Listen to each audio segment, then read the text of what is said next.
Hello, everybody. Hello, I am Lena Lassiter. I'm so happy to join you tonight. We are going to continue our conversation that we had on last month, talking about the substance abuse this epidemic amongst our youth and our adolescents. I have two special guests with me tonight. So, for those of you who are familiar with our platform, you know what to do. Please let them know that you are here. Just share your names. And if you are brave enough, just let us know where you are watching from. So, again, I'm Lena Lassiter. For those of you who do not know me, I am the president and founder of Forever Healed. We are a nonprofit. And what we do is that we assist those who are suffering from a broken heart due to a loss of any kind. We want them to restore, we want them to reclaim, we want them to recover their lives. I have a master's in human services with a cognitive and crisis and trauma. I'm an advanced grief recovery method specialist, and I'm also a director in corporate America, author, and again, founder and president of Forever Heal. So I see that you guys are coming in. Please let my special guests know who you are. Show them some love tonight. Um, so how do we help people recover? We offer one-to-one and group grief recovery classes. We present the grief and empathy training in corporate America, and we facilitate grief training in churches. We are also proud partners of the Richmond Police Department Homicide Support Group and the Richmond City Sheriff's Office. So again, tonight we are going to continue our discussion around grief and loss associated with substance use with our special guests, Kim Olmert and Olivia Emerson. Let's go to our comments real quick. Hello, hello, hello. Hi, Patricia. Thank you so much for joining us tonight. Hi, Rosalind. Good evening to you. Hi, Wendy. Nice to see you tonight. So again, you're going to ask questions throughout the segment. This is going to be just a great live tonight. Why? Because we have Kim here. She is a victim witness specialist and a district community outreach coordinator. Olivia Emerson is an assistant U.S. attorney and district opioid coordinator. They both work for the United States Attorney's Office, the Eastern District of Virginia. And I would also like to learn more about just a few programs that they are involved in. I don't want to get ahead of myself because I am a little excited. So we are going to be talking about, again, just the substance abuse epidemic amongst our youth and our adolescents tonight, continuing that conversation. So ladies, last month we just talked about grief and loss associated with drug use, drug overdose, and even deaths caused by, substance abuse. We talked about the death that the family could be, the loss that the family could be encountering, right, because of the stigma around this topic. Also, parents have hopes and dreams of their children doing whatever, right? And then have to deal with the challenge of them, using substances to mask pain, to fill voids, whatever the reason is, right? So sometimes, parents and family members are experiencing that grief, but also those who are going through this sometimes are experiencing grief because, again, sometimes, Kim and Olivia, it's rejection. Sometimes it's trauma. Sometimes, they tried it one time, right?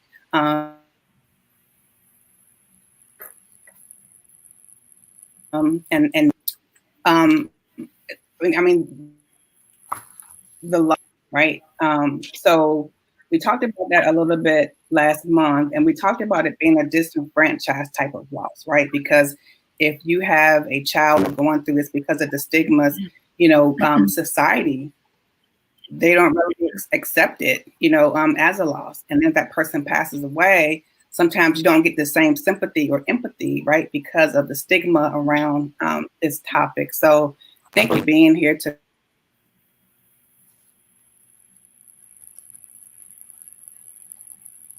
tonight to just topic. And a lot of people say, hey, what can I do? What should I do? How can I help? What are some resources? So I think that you two can kind of fill in some of those gaps for us tonight. So I'm going to go to one more comment, have you introduce yourself. Hi, Tanya. Thank you for joining us. We really appreciate you joining us tonight. So again, thank you both for joining me tonight. I will just have you just share a little bit about your backgrounds, and then we can kind of jump into some of the projects that if you just want around this topic. Kim, will we start with you? Sure. So I work with the U.S. Attorney's Office. I'm the victim witness specialist there. So I handle working with victims and witnesses in all of our cases in our division, and that means working with victims in financial fraud cases, sexual assault cases, child exploitation cases, and cases involving distribution involving death, which is what we'll focus on tonight. So some of the things that I do with these families is, let them know what their rights are as a victim in a federal case. And they're a representative victim since their loved one has died because of this overdose. So we provide notice to victims throughout our cases, court accompaniment, and we help them with victim impact statements, which our judges take very, very seriously in court. We also provide services and resources for victims and their families. We recently started adding a certain number of resources. One is the DEA's Faces of Fentanyl. They have a wall in Washington. They created a special exhibit to commemorate the lives that are lost from fentanyl poisoning. So if any of your families would like to submit a photo of a loved one lost to fentanyl, I'm going to give you that email address, and they can send the photos there, or they can also add the photo and their loved one's name to social media using the hashtag #JustKnow. So DEA, the wall is located in Arlington, and they have special rules about people going in, but their hours are Tuesday through Saturday, 10 a.m. to 4 p.m. So we just want the families to know about that. We also provide resources to these families local to Richmond, which it's a virtual grief support group called Grapple RVA through Facebook, and then also Full Circle. And actually anybody could join those because those are both online. But because we serve victims all over, even throughout in other countries and throughout the United States, if anybody needs additional resources in the community, they can just email the USA VAE Silent No More site, and we can provide them resources in whatever locality they're in. We also, we have our Silent No More program, which we're going to talk about in a couple of minutes, but some of our family members want to participate in that, and that's helping educate the community, the schools, from every angle. And we love adding to our team. So, and once we talk more about that, maybe some family members would like to or might have interest in joining that. We also have something new called it's peer support. And some of our team members on Silent No More, they have lost loved ones as well. So they've either lost a son or a daughter or a sibling. And so sometimes family members may want to talk to them because they're the ones who actually know what it's like to go through that grieving process when they've lost someone due to an overdose. So we have peers who can assist with that. So that's some of what I in my role as a victim specialist and as a community outreach coordinator. Thank you so much for what you do, and I'm excited to hear more about Silent No More as we continue this conversation. Olivia. Hi, good evening, everybody. My name's Olivia, and I am an assistant United States attorney. I'm basically a federal drug prosecutor. I prosecute drug crimes as well as violent crimes. In the federal system, the drug crimes that we prosecute are primarily major drug trafficking crimes and drug trafficking crimes that have resulted in the death of our loved ones.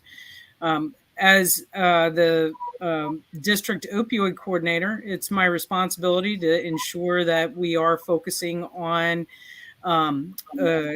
opioid enforcement, making sure that we're on top of what the trends are, things that are happening in our communities, the drugs that we need to make sure the community knows about, and to make sure that the population of our areas are educated about the dangers that are out there, because they're certainly not the kind of things that are advertised much. And so many people need to know just how dangerous the drugs are that are out there and what our kids are facing right now.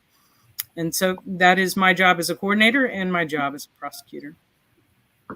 Olivia, I think that's so interesting, right? Again, just being educated, and we do have some parents who are on with us tonight. Would you mind just sharing just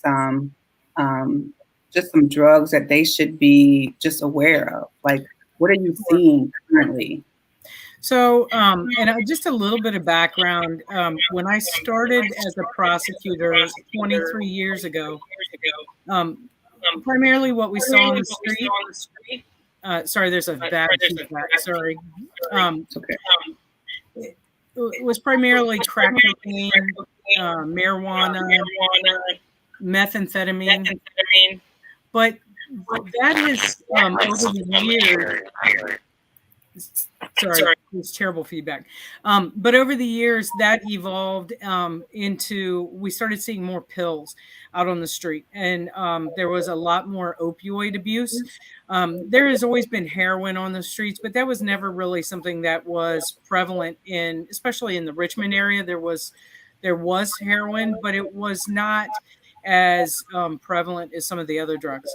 But starting in about 2013, 2014, we started seeing an increase in pills being abused.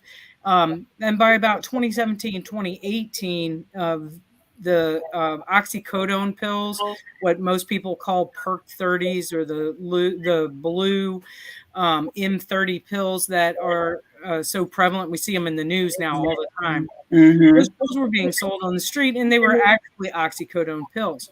But what we're seeing right now, and what is so dangerous, is that what they're selling as those blue M30 pills are not oxycodone. They are instead counterfeit pills that are made. Most of them are being made in either China or Mexico and being shipped into the United States, primarily through the southern border, but also through other means. And the pills are counterfeit. They look like real oxycodone pills, but what they contain is fentanyl. And because so much of it is being made in backyard or in what we call illicit or illegal labs, there's no real quality control. So one pill might have no fentanyl in it at all. Another pill might have a couple of grains of fentanyl in it. But yet another one might have 6 or 7 grains of fentanyl in it. And that's what's killing people. Fentanyl is 50 times stronger than heroin. Wow. And it is 100 times stronger than morphine. And also something that people don't realize, they hear the word fentanyl tossed around, is that we're not talking about the fentanyl that is prepared for medical use. We're talking about illicit fentanyl. This is fentanyl that's made in clandestine type laboratories or is made overseas. And it's not the kind of fentanyl that you see, for instance, in an emergency room or a cardiac cath lab. So its potency is very dangerous. The other drugs that we're seeing a lot of are what we call fentanyl analogs. Some of those analogs are actually 50 to 100 times stronger than fentanyl. Some even stronger than that. There is carfentanil is a fentanyl analog, and it's over 100 times stronger than the fentanyl we're seeing on the streets. Wow. So that's very dangerous. And it's also being found in pills. What's also very dangerous is that pills that people used to recognize, like Adderall pills or benzodiazepines like Xanax or alprazolam, there are pills being sold on the street that look like those pills, but they're actually also contain fentanyl. And then I'd be remiss if I didn't tell and share that also what's being sold on the street as what they say, they call it heroin, or sometimes they'll call it fit, meaning fentanyl, actually contains a large animal tranquilizer by the name of xylazine. Xylazine is also referred to sometime on the street as trank because it is this very strong, large animal tranquilizer. It's what horse vets used to tranquilize horses for surgery. It's not for human consumption, yet it's being found in all of these drugs being sold. Unfortunately, the Richmond area is one of the is a hotbed of this xylazine being found in heroin and fentanyl. The problem with xylazine is many problems with it, but one of the main problems is it's not actually an opioid. So, like with the opioids, even like with fentanyl and some of the fentanyl analogs, we can use Narcan, naloxone, to reverse the effects, to wipe that opioid receptor clean. So if Mm-hmm. somebody's going through an opioid overdose, we can help them by administering naloxone. Sometimes you have to administer a lot now because the opioids are so strong. But with the xylazine, there is no antidote. There is no antagonist. So if somebody snorts or shoots up what they think is fentanyl and it turns out it's mostly xylazine, there's nothing that the medical profession can do except provide like supportive care as the body processes it. And if it's too big a quantity, it's actually resulting in overdose death. Um, for years, the xylazine was being used and was causing overdose deaths, but we didn't know about it because it wasn't being tested in like when the medical examiner submits a blood sample. That blood sample wasn't being tested for xylazine, so we don't even know actually how many people have died of a xylazine overdose. Wow.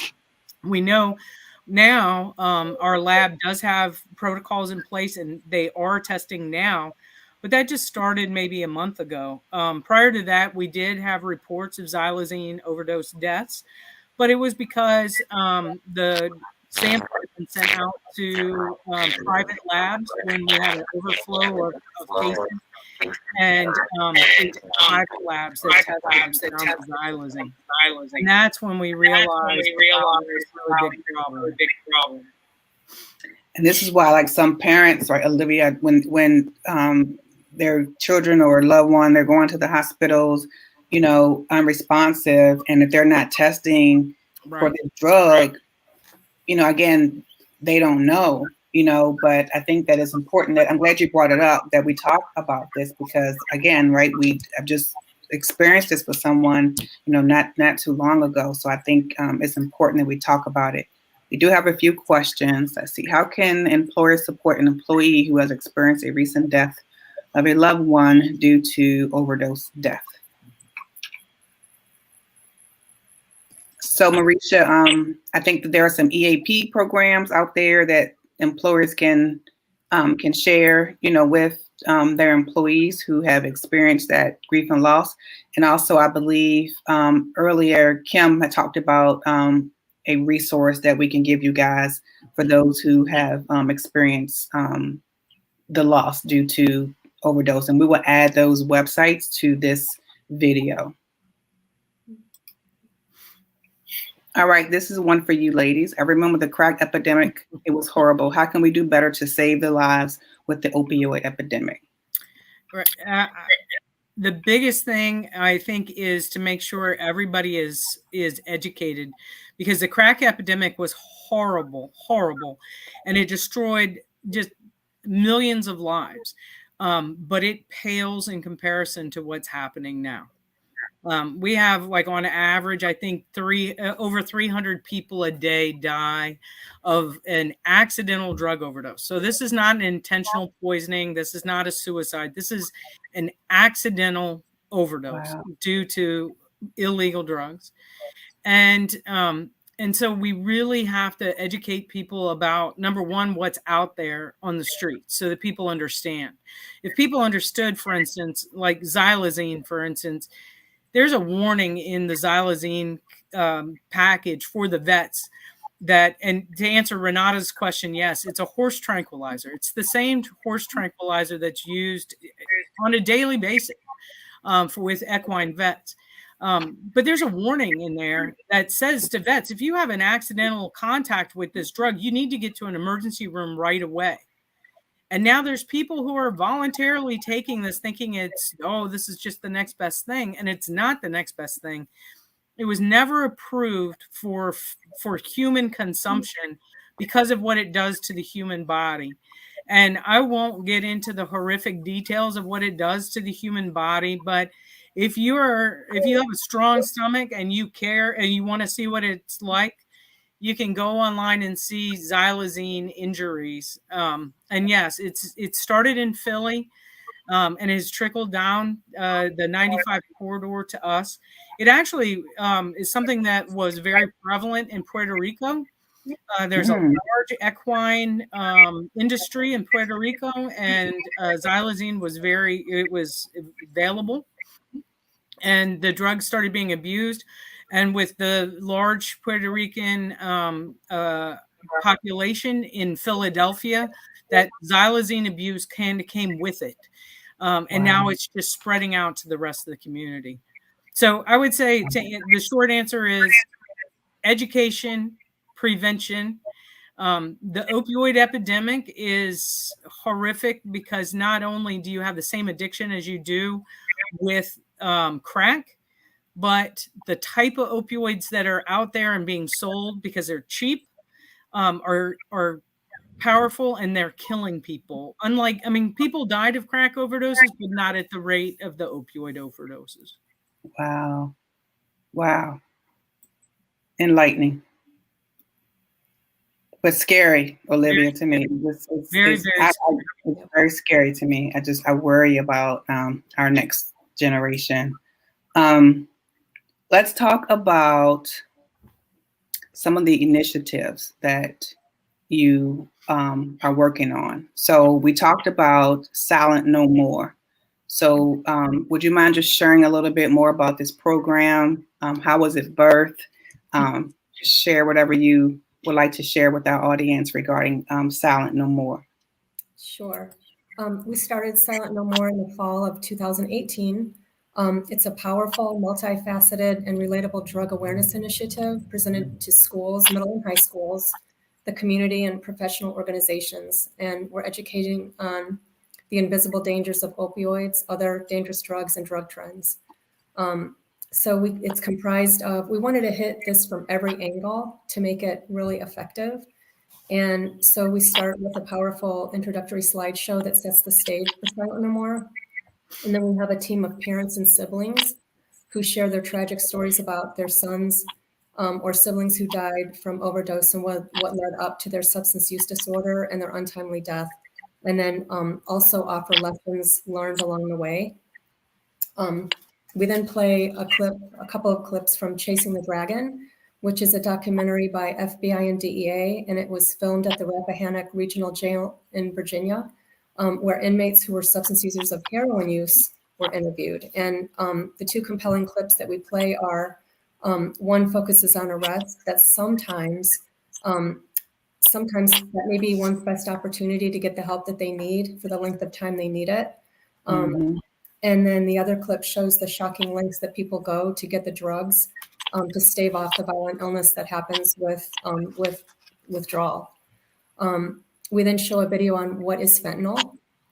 And then we have DEA and FBI agents who share information on the drugs, the counterfeit drugs. And in fact, the agents that are presenting have been agents for decades. And they tell us, and they tell the audience that they can't even tell the difference between the counterfeit pills and the real thing. Wow. They have to send them to the lab to determine. So no one really knows what they're getting anymore. They talk about what's trending. They talk about fentanyl, marijuana, which is a big thing in the schools, and vaping. Everyone says, "Oh, marijuana is legal." Well, it's not under the federal system. It's still a criminal. It's still a criminal act in the federal system. But it too is also being, loaded up with xylazine and fentanyl. And kids don't know that. They talk about THC and vaping, xylazine, the one pill can kill campaign they have, Drug Take Back Day, where people can take their prescriptions back a couple of times a year, so they're not left in their medicine cabinets. And then they also share some resources for youth and parents. Then Olivia goes on and she talks about. You can talk about what you talk about, Olivia.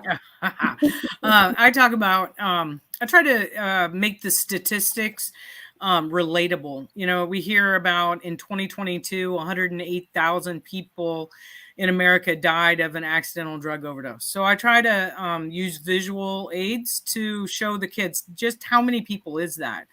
And we use the now we use the stadium at the University of Michigan because it holds, I think, 106,000, so it would be another couple thousand outside, and it helps give people a visual. But and then I also describe that it's in essence, and I try to drive it home with the kids, and it's like, you know, it's like an airplane.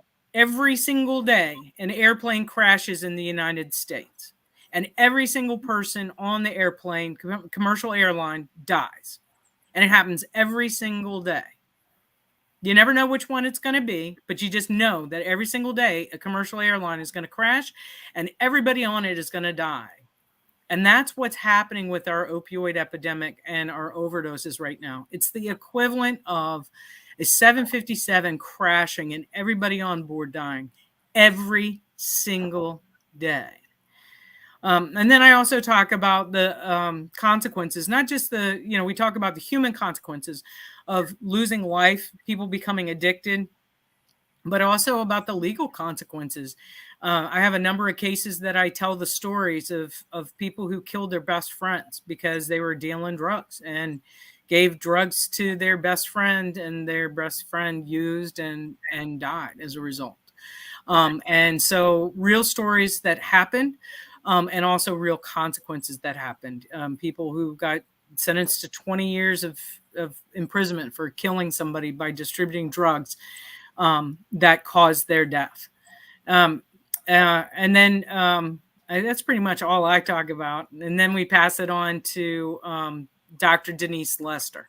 Mm-hmm. One more thing that Denise or that Olivia does share is that sharing is the same thing as distributing. So everyone thinks, oh, you know, it's just the dangerous, you know, drug dealer that can get in trouble. But no, it's someone's best friend gives you a drug to share with you. That's the same thing as distribution in the law's eyes.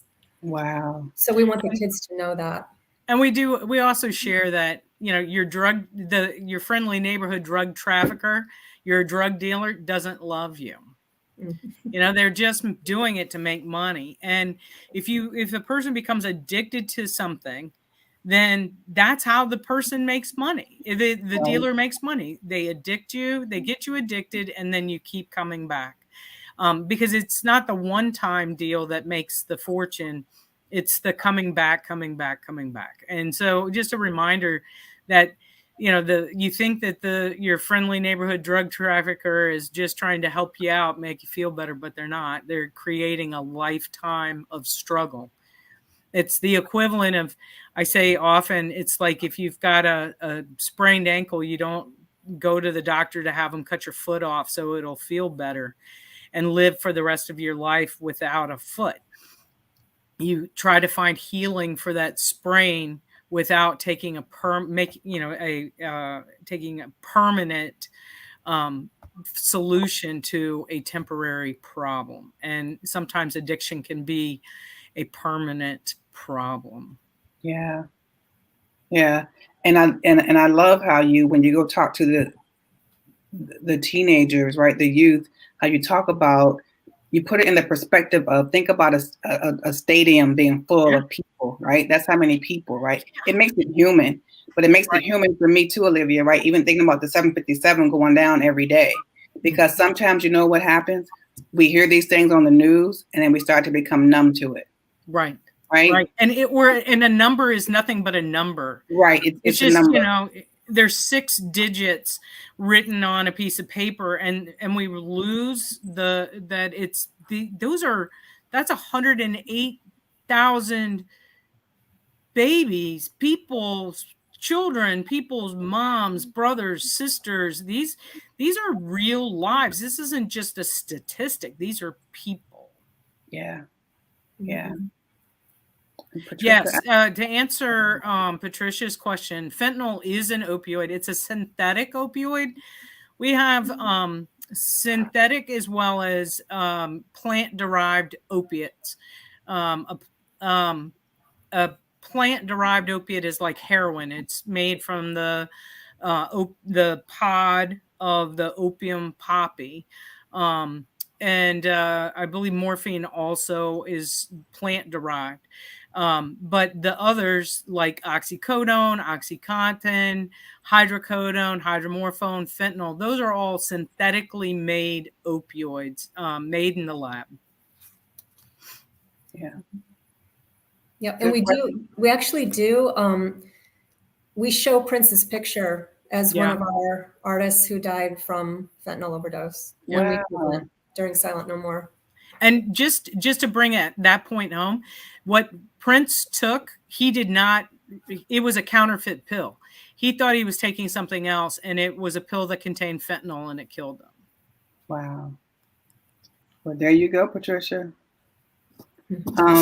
But that's not the end of, I was going to say, that's not the end of our program. Nope. We also, Dr. Denise Lester she is an anesthesiologist as well as a pain specialist.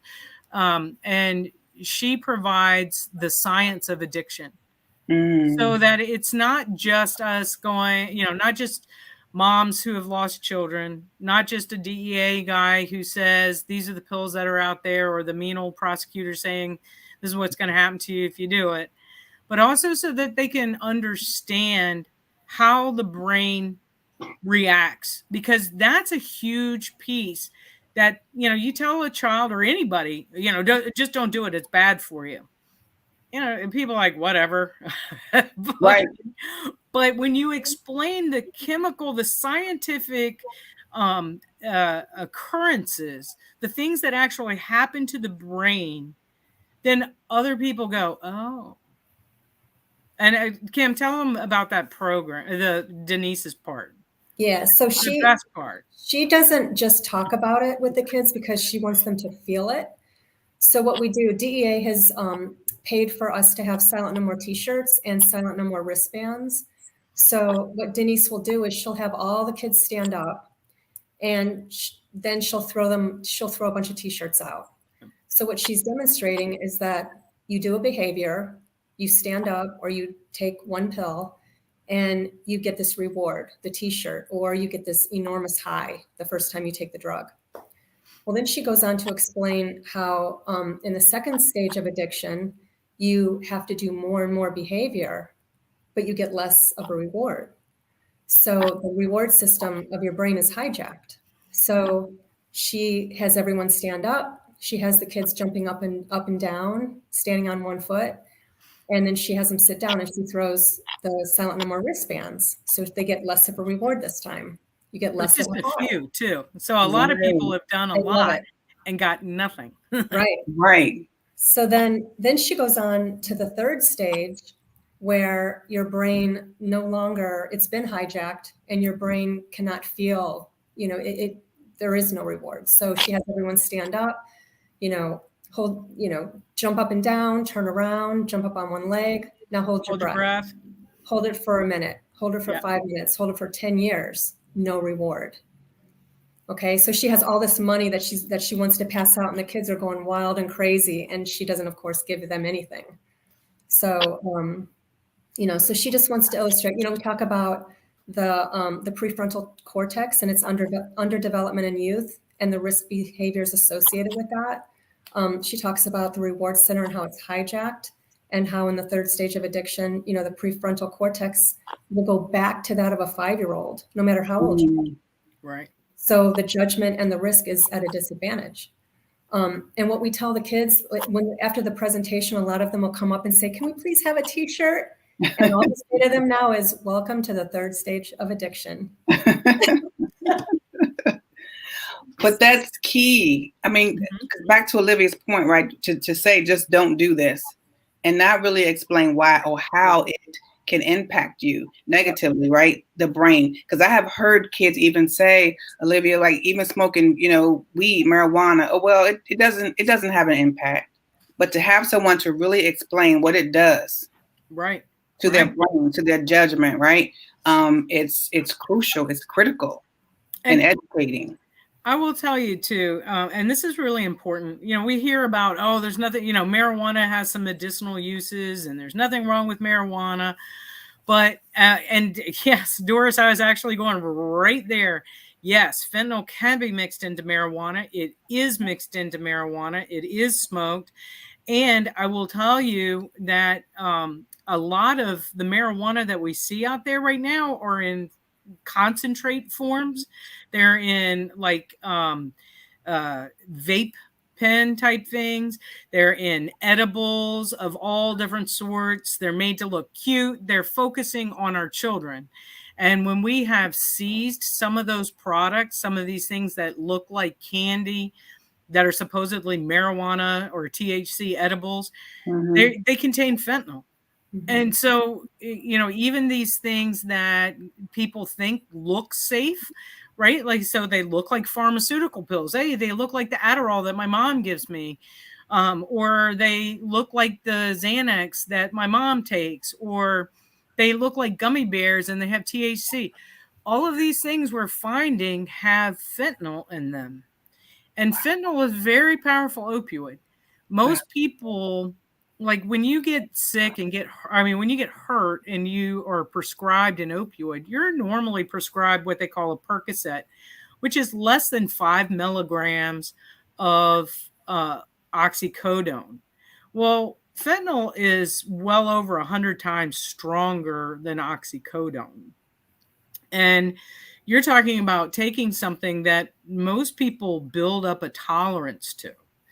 And it is, in fact, Doris, I see your comment. It is extremely scary. And that's really where all of this got born out of our outreach, because Kim and I would see this over and over again every single day in what we do. And we see all these folks that came to an opioid addiction or who have lost a loved one.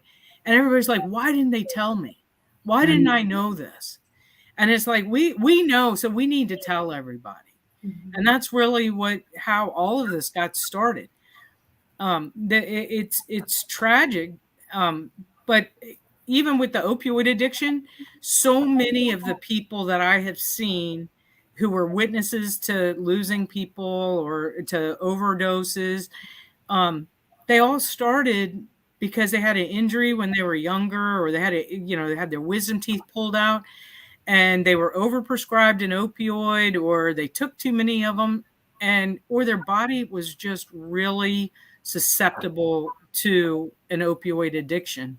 Sometimes it only takes 3 or 4 of these pills, and the body's already craving that opioid. Because Wow. what it does is it artificially increases your dopamine level. Everybody needs dopamine. It's the chemical that our brain creates for survival. And when we do things like somebody smiles and it gives us a little lift, somebody tells us how pretty we look, it gives us a little lift. Our mom hugs us, we get a little lift. We eat pizza, we get a little lift. But those maybe go up into the hundreds. But these artificial substances are putting our dopamine levels into the thousands. Wow. And our brain, for somebody who's suffering with trauma or mental health issues, or has, for whatever reason, a suppressed dopamine level, and their dopamine shoots up for the first time in their lives, they think they're alive again. They think they're living again. And then they don't want to lose that. And so they take the pill again and again and again. But the problem is the brain creates another drug called dynorphin, which basically says, uh-oh, we have a problem. There's too much dopamine. This is way out of control. So it suppresses that dopamine. So part of the body says we have to take the pill. The other part says, no, you can't have dopamine increase. And it creates this awful, evil cycle of I need it, but you can't have any pleasure from it. And that's basically the science of addiction. Wow. And for many people, it comes on very quickly, and it takes forever to finally get over it. That's interesting.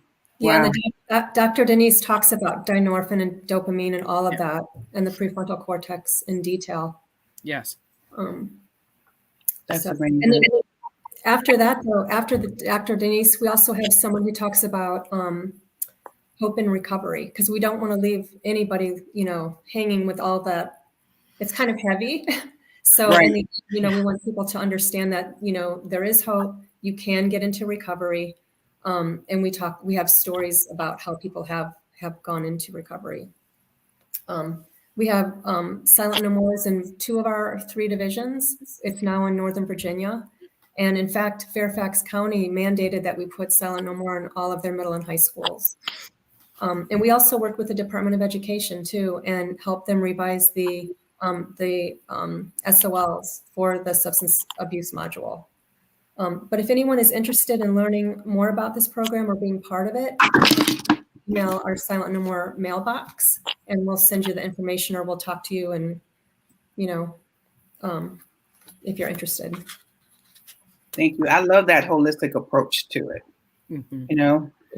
The educational piece of it, and then but you end with a recovery component of it, because that's what people need as well, right? You kind of left me out here hanging. Now what do I do? Nope, there's still hope. There's recovery, after this. So I love that holistic approach. And all of our speakers, they all end with, that's why I want you to be silent no more, because our big thing is we want kids talking. If they have a problem, we want them to tell somebody, or if they have a friend who's using, we want them, you're not snitching on them. You love them that much that you want to help them and get them the help that they need.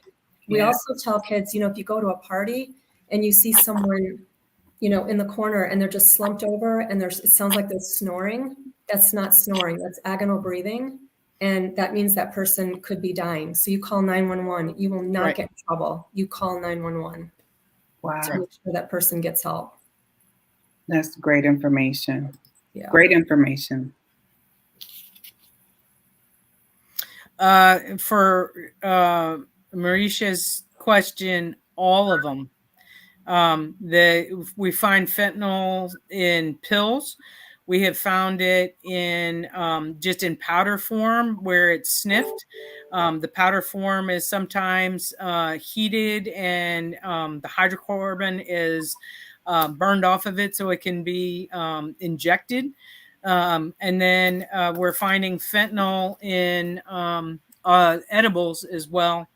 And it's been sprinkled on marijuana. It's in vape pens. It's in a lot of different things. And the xylazine is also being found in powder form. Wow. That we're finding it mixed with everything. Wow. That's another thing that that we also try to tell people when we're presenting is that, we don't tell people not to take drugs, but we do ask them to ask their doctor, are there alternatives that you can take? Right. Kids who get their wisdom teeth out, do they really need an opioid? Do they really need an opioid? Can they get by with Tylenol or with, an anti-inflammatory? It's just questions to ask their doctor. There are a lot of combinations that can be used. They're not easy necessarily for the medical practitioner.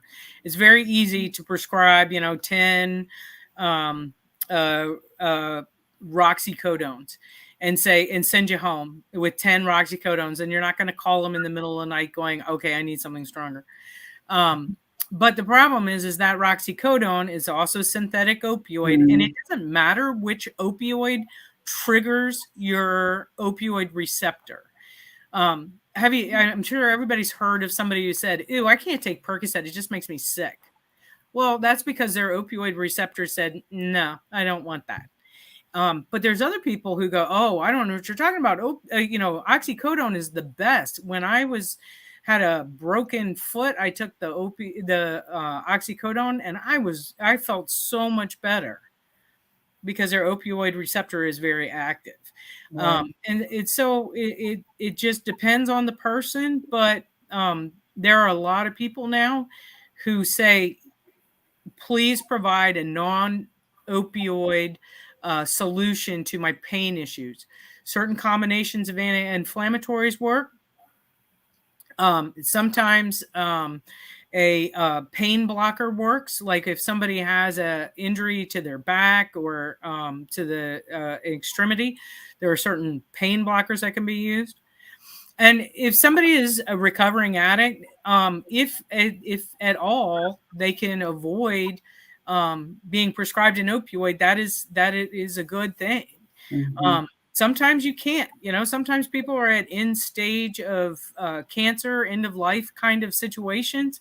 That's totally different. But if you're having your wisdom teeth taken out, you don't need to be prescribed an opioid. It's great information. Great information. Ladies, as you can tell, people are truly enjoying this session tonight. We're getting comments. This is great information across all platforms. I want to be respectful of your time, but I also know that you have two other projects that you work on, Central Virginia Working Group and Project Recover. Can you just give us a little bit about?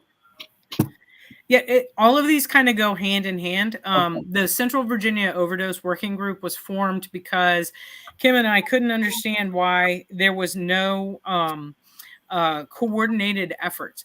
The medical professions were doing one thing, the law enforcement was doing something else, the jails were doing something else, and treatment and recovery were taking a different approach. And everybody was in their individual silos and nobody was talking to one another. There was great information that could be used by everybody in all aspects of how we deal with the substance use disorder and the whole opioid epidemic. And but yet they weren't talking to each other. And a lot of times we were duplicating efforts. And at the same time, while we were duplicating some efforts, there were some aspects that weren't being touched at all.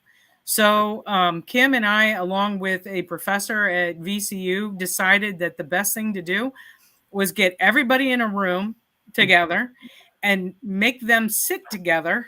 No one could sit with their friends. We didn't let them sit Nobody was allowed to sit with their friends.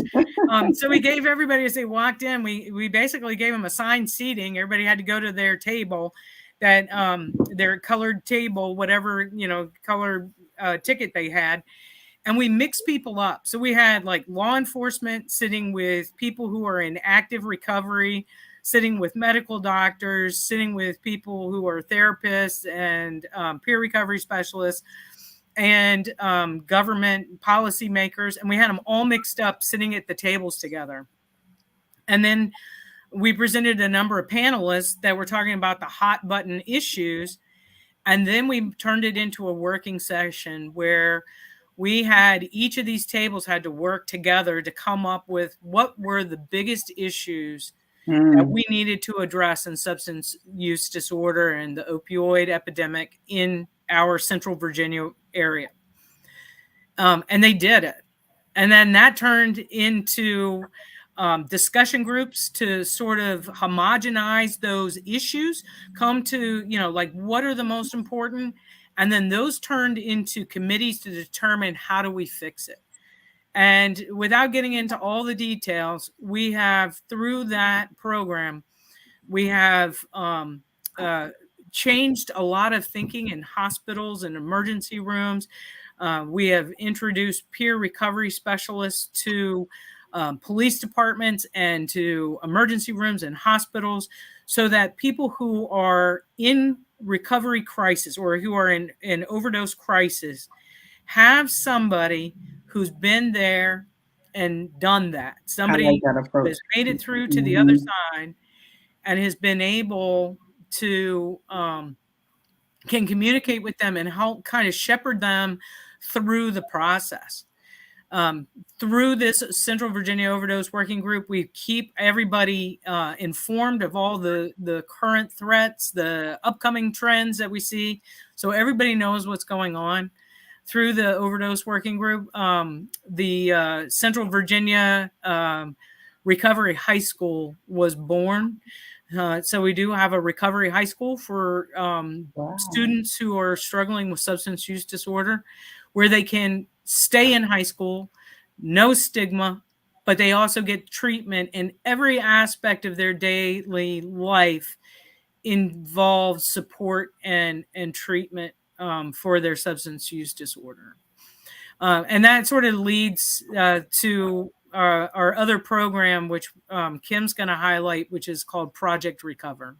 Mm-hmm. And Kim, before you go there, Olivia, I noticed that you use the term substance use, right? And we're used to hearing substance abuse. And I was like, oh, that's interesting that she's not saying abuse, but you kind of frame it like substance use. Right. Well, so people abuse drugs and alcohol and other substances, food, and the abuse of a drug or alcohol or controlled substance of whatever kind does not necessarily amount to substance use disorder. The abuse of a drug simply means that you're taking it for non-medical purposes. But there are people who have gotten to the point where their brain has, they've literally suffered a chemical change in their brain. And that chemical change in their brain is a lot of what Dr. Denise talks about, where the dopamine levels have plummeted. The dynorphin is suppressing the dopamine. They're in that vicious cycle of trying to take opioids to raise their dopamine levels with no success. But the withdrawal from the opioid drug is so painful and so dreadful that they can't do that either. And so it rises to a level of a disorder. So it's sort of like, I think in common terms, we think of there are people who drink too much from time to time. They're abusing alcohol when they do that, but they're not necessarily an alcoholic yet. Right. And so that's the distinction that we often make. We try not to use the word addict because it carries such a negative stigma. Yeah. But a lot of people who are in addiction or in recovery actually use the word addict to define themselves. Yeah. So, but we do, so, we certainly understand the use, but we try not to use it just because we try to reduce the stigma. Yeah. So thank you for just sharing the distinctions. I didn't know if anyone else on here was paying attention to that. So thank you. The question is, how do we know warning signs that a family member may be dealing with a drug addiction? Number one is you will notice a change in personality. Oftentimes with kids, you'll see that a child that used to care about whether they did their hair, or a girl who did her makeup, or a guy how sharp dressed he was or which shoes he wore, they don't care anymore about how they're dressed. You will also a lot of times a drug addiction is very expensive. And the unfortunate part about opioids is the more you use, the more you can tolerate, which means the more you need to use, just to keep from getting sick. Right. And because of that, there's an increase of cost. So they're always going to be without money. They're always going to be, you see somebody start selling everything and selling the washer and dryer, that they're probably suffering with some sort of a substance use disorder. And then a lot of times they'll keep to themselves completely, a very sad affect. And then often, like when they're withdrawing, they will be sick and angry and hateful when they're withdrawing. I mean, literally just hateful because they're so sick. Yeah. Yeah. All right. I cut you off. Project Recover. Okay, so Project Recover, that's one of our outcomes from the Central Virginia Overdose Working Group. It was one gap realized with the group that we needed more peer support in the community, particularly in the aftermath of an overdose. So we applied for a $300,000 discretionary funding request, and we were able to, well, actually, the purpose of it is to bridge the gap between emergency responders, law enforcement, medical, treatment, and recovery communities in Central Virginia, and leverage a continuum of services to the community following emergency and law enforcement responses in drug trafficking operations. And we wanted to reduce overdoses, death, and the stigma associated with substance use disorder. So we implemented it with 5 peer recovery specialists. One is a supervisor. They're with the Chesterfield County Police Department. We also had one in Henrico County Fire and EMS, Richmond Ambulance Authority, Richmond Police Department. Wow. And what they do is they go on ride-alongs, and they show up with the first responders to an overdose case. Once the victim is revived, then the peer will work with that person to get them into detox treatment and recovery programs. Since we started this that first year, Henrico County now funds their own peer. And we have since, oh, sorry, Olivia, I was going to have you do this. Since then, we've expanded the program, and we expanded it to Hanover County Sheriff's Office and Fire and EMS. And we've also added 11 Bon Secours hospital emergency departments. So they're now going into the hospitals and handling cases where you may have a walk-in overdose or a drop-off overdose case. Or let's say the peer was not able to be at the scene of an overdose with fire and EMS or police, or maybe the victim didn't want to talk to a peer then, but once they brought them to the hospital, they decided they wanted to talk to somebody. That's when they would pick up and start working with that person. They're also working with, they also, let's see, began working with their partial hospitalization program in 2 of the hospitals, Richmond Community Hospital and Southside Regional. And what they're doing is these serve mental health crises, people with mental health disorders. And it serves kind of as a step down program with partial inpatient and outpatient. So once they're an outpatient, the peer helps them kind of reintegrate back into society, kind of, so that, it's, if they go back into their own environment, they're more likely to relapse. So this kind of helps keep them on track, get them the services they need, things like that. Project Recover also expanded a little bit to get emergency housing and transportation services, because oftentimes, if someone needs services, there may not be a bed available. So the local recovery houses have taken these patients in for up to 2 days until they can actually be placed. And then they also provide free transportation to those places when necessary. So we've tried to expand that in our Norfolk and Newport News division. We're kind of in the process of doing that in Tidewater.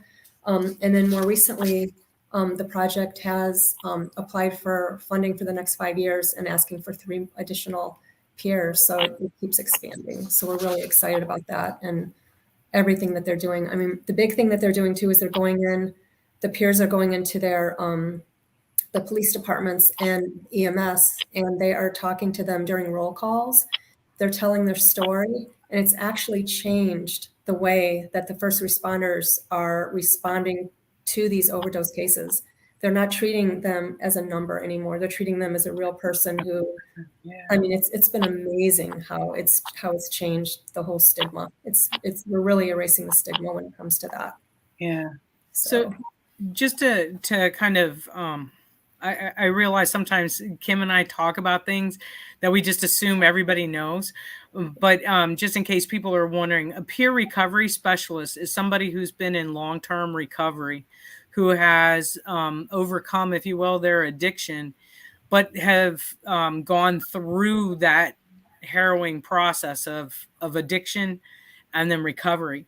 And they are educated. There's in the Commonwealth of Virginia, there is a certification process for peer recovery specialists so that they can not only help because of their own personal experiences, but then also have formalized training to help those who are going through withdrawal, addiction, and recovery. So they're just better equipped than most to actually be that segue between full-blown substance use disorder and recovery services.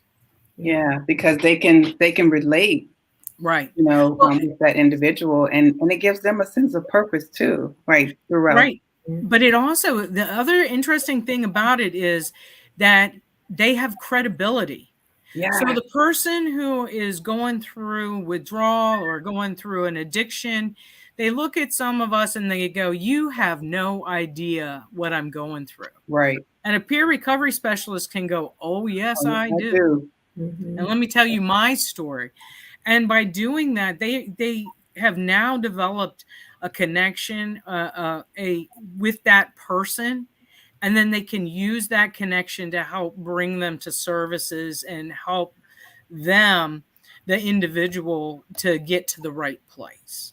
Whereas, I can't do that. Kim can't do that. Most mental health professionals can't do that because they're not coming from the same place that the individuals were coming from. Right. Yeah. No, I love that approach. Just awesome work. Well, the other thing, the peers are also working with us on our Silent No More program, so they also present with us. And then also they're working with our federal law enforcement officers too, because during federal investigations, if we have a victim or a witness who is in need of these services, they call us and we call the peers in, and the peers will get them into the programs that they need to be in. I would be remiss. I know that we're going to run over in time, but I do want to share one thing with everybody who's interested, and that is that naloxone or Narcan saves lives.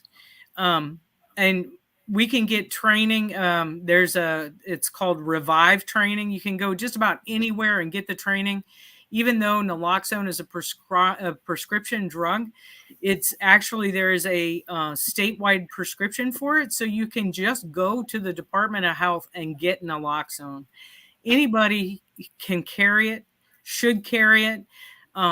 In Washington, D.C. and Maryland, they've now just recently made it so that children can actually carry it in school, so that kids have it in case other kids overdose or somebody overdoses. So we're going to work on that with our Central Virginia Overdose Working Group and see if we can convince our legislatures as well to allow our kids to carry it. It doesn't hurt you. If you don't need it and you use it, it won't hurt you.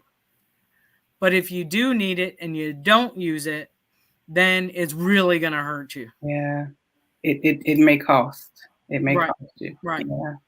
Yeah, and we started using, we're kind of partnering with the Virginia Department of Health. So as part of our community outreach events, we've been having them come in and do the Revive training at the end of our Silent No More presentations. And also when we're working with the schools, not every school has a naloxone program. So we provide the website to Virginia Department of Health so that they can connect with them to implement their program if they would like to. And now, back when they first implemented all of that, the schools were not on board. But now they're starting to jump on board. Yeah. Because they realize the problem. So amazing. I can talk to you all night. But I know we can. Amazing work. And I can just feel just your heart when you talk about this. I can hear the passion, the compassion around what you do. I really appreciate it. This was a lot of great information. I was actually taking notes, and you don't see me normally taking notes during my live session, but I actually took a lot of notes tonight. This was very valuable information. So for those who are watching tonight, for those who are going to watch the replay, how do they get in contact with you? If they say, I want you to come to our school system, I want you to come to my place of employment. I want to see that presentation that you were talking about. Or if you have someone who's watching tonight in the replay and they say, hey, how can I get involved? I don't want to just sit around and not do anything anymore. Like, how do I get involved? What advice, what information can you provide? Have them email our, it's usavvae.silentnomore@usdoj.gov. That's right. And for any questions about tonight, and we will get the answers for you, or we will give you a call. Just leave your name, phone number, email address, and we'll get back to you immediately. Okay. How can we help you? Do you accept monetary contributions? Like, how can others help you continue with your cause? How can we help you continue to push this forward? How can we help you to continue to help expand these initiatives? How can we help you? I will say, number one, we don't take any money, contributions, anything like that. I think the most important thing is, like we say to all of our students, be silent no more. speak up, find out all that you can. There are plenty of programs that DEA has, like the One Pill Can Kill program. If you look it up, onepillcankill.gov. And there are other DEA programs that help educate people, and then just continue to help educate people around you. Take responsibility also for your own health and your children's health. When you go to the doctor or the dentist, don't automatically just take the prescription. Ask the questions, ask what other alternatives there are. And get naloxone training, get the Revive training, and carry Narcan, because you never know when it may be one of our own people, our own family members, because a lot of this stuff is out there, and people accidentally come in contact. There was a poor 18-month-old baby who was at an Airbnb, laid down for a nap, and didn't wake up because somehow or another came into contact with fentanyl that had been left behind by the people that had rented the house before. Wow. So you just never know. And Narcan is a nasal spray. It's I think it's a 400 milligram nasal spray, and you can administer multiple nasal sprays if one doesn't work. Just be forewarned that when they come out, when they get revived, they're pretty mad, but they're alive and mad, and that's what it's all about. Yeah. Thank you. I can't thank you enough. I cannot thank you enough for educating us tonight. I cannot thank you enough for what you do. I don't know how you have the time with with what you do during the day. We appreciate it. We appreciate all that you do. I'm telling you, this was very enlightening tonight. I took plenty of notes, copious notes over here. Thank you both for what you do. Thank you all for watching tonight. Again, if you think that this video is beneficial to others, please like and share it for the educational piece of it. I have the web address attached to this video, so you can kind of go back to see how you can contact them. And we're just getting thank yous across all platforms, ladies. So again, everybody have peaceful rest tonight. Thank you for joining us, and we will see you in a couple of weeks. Thank you. Peaceful rest, everyone. Thank you. Bye-bye.